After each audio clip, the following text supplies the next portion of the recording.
years na kayo, parang hindi na rin masyado kung naalala yung noon. But, well, back in the day, it was really maingay yung scene na ginawa ninyo, no? So, to bring it all back, why the name Tropical Depression? Who thought about it? That's one thing I've been wanting to ask. Siya lang makakasagot.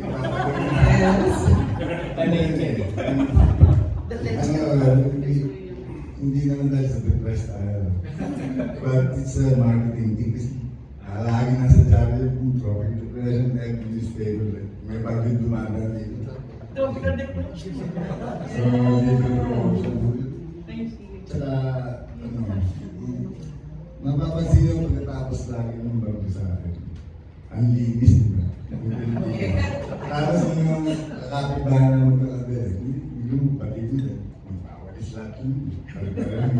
Linis lahat na yung bahay at saka yung paligid. Kaya minsan nakakatuwa na yung bagay lagi sa akin. Hindi nga, nalilinis yung Pilipinas. We think of the storm and hindi naman tayo, lagi naman tayo makawin dyan. Hindi naman mawas tayo, kaya kailangan natin ito.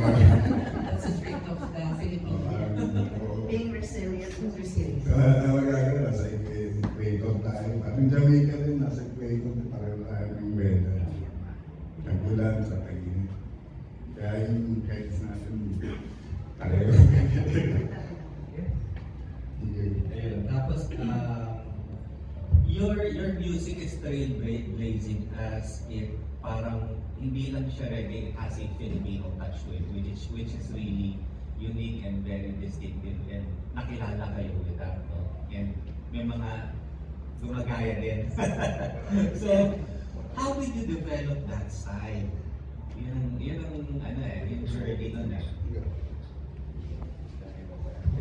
Masarap pakinggan. Yung kasing yung reggae, ang sarap niya pakinggan. Di ba? Yes. Chill eh. Chill. Nag-relax ka, may problema ka, sa dagat ka, makinig ka ng reggae. Yes. Mag-iiba eh. Talagang Hindi birit-birit. Talagang dito naman sa Pilipinas, yung rin, yung musical instrument na ginagamit ng mga ninunong natin noon. Ganun din naman ang gamit nun eh. Noong unang panahon, di ba? Bakit sila nag-gather sa isang lugar para pakinggan yung isang higalong na matanda? Di ba?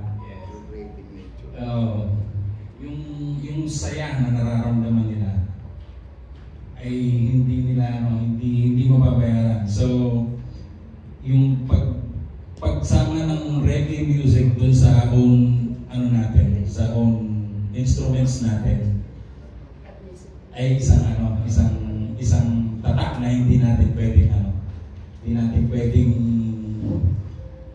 matakasan o iligaw pa, di ba? Dahil Pilipino tayo eh. Hindi naman pwedeng gawin natin pure reggae yan like Jamaicans, di ba? Sabihin nila, nagkihayang pa yung mga tono nila doon. Pero dahil mahal natin ang reggae music, lagay din natin yun sa atin, syempre. And to represent our countrymen.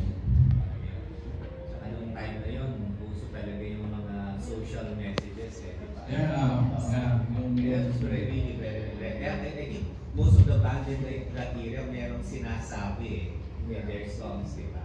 Which is, I'm glad bumabalik ulit ngayon because yung mga na-witness ko, yung mga the other current generations which is in the parang medyo commercialized na.